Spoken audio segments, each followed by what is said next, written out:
today I will be interviewing Father Mhay Ocampo, the parish priest of Christ the King Parish Church. So Father, for my first question, so how long have you been a priest? I've been a priest now for almost 16 years. 16 years. So you entered the seminary at what age? 17. 17. And you were ordained at 26. So what could be the possible reasons or influences that led you to pursue being a priest? Well, it's a vocation actually, and it's not just a personal decision. It's a calling coming from God, and then you respond to that call. And eventually, it is still God who will decide if you will become a priest or not. So You have to participate in His will.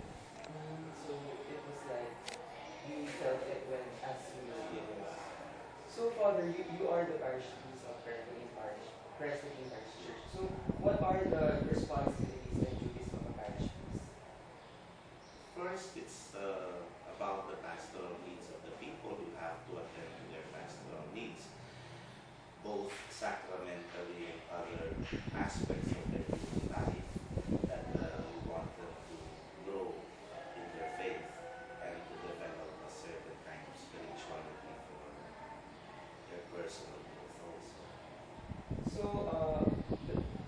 is management or management of funds or the parish funds part of the responsibility of a parish priest? Definitely, because we have pastoral management and we also have what we call the allocation of funds from the church.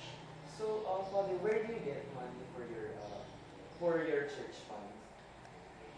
Basically, they are all donations from the sacramental to the sacraments to the celebration of the sacraments that people will give donation to you. Other people will approach you to support the church. It's really voluntary donation. So I'm just curious, does the government play a part of No. We are tax exempt, and at the same time, the government does not have any obligation to support us. There is a system, definitely there is a system on Yes. demand. So, Arancel system. what's your, Arancel system. so how is that system work? Well, we get the gross, and then we take the net, and out of the net, we divide it into 4. One is going to the diocese, second is going to the parish fund, and then the third goes to the different apostolate of the archdiocese, like the Home for the Aged, like Pag-ibig, Sako, and everything, catechesis, Bible, and everything. And the fourth share goes to the parish priest. So, your share, sir, how do you manage and allocate your share in the fund? I mean, do you prepare a plan beforehand? This money will go to here and then. You're talking about my share, personal share. Yes. Yeah. I mean your share in the fund, in the church fund. No, I don't have a share in the church fund. As I have mentioned, you get the net, You get the net. and so you have an excess. Yes. The excess will be divided into 4. Into 4. The diocese, the parish fund, the apostolate of the diocese, and the fourth share, that is the one going to the parish priest. So are you the one who will manage that? The money that will go to the parish fund. The parish fund will be taken over by the parish finance committee. Are you part of that committee, sir? I am the head of the committee, So but it's the discretion of the committee as a group where to allocate those funds. So throughout your priesthood, have you encountered problems that regarding this matter? I mean, the management. Did you experience wherein you were short on your budget? Always. So, Almost always we are short in our budget, but we do believe that it's the providence of God that sustained us all throughout this year. Even in the beginning of the church, there is no such thing as financial management, but still they were able to survive. yes.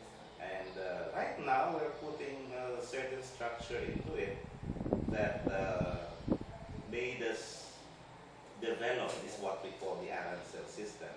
Well, to be specific on your question, it's not in this parish. I was assigned in 2 parishes where I was the first parish priest. Meaning to say, you will literally start from scratch. That you don't have even the table to celebrate your Mass with. That you have to construct a church, construct a convent, construct the parish hall. That sometimes you don't even have the budget yet, but you have the need, the pastoral need for the people to have their expression of faith in this, what we call the church. So, since you have always experienced it, what were the ways on how you resolved those problems?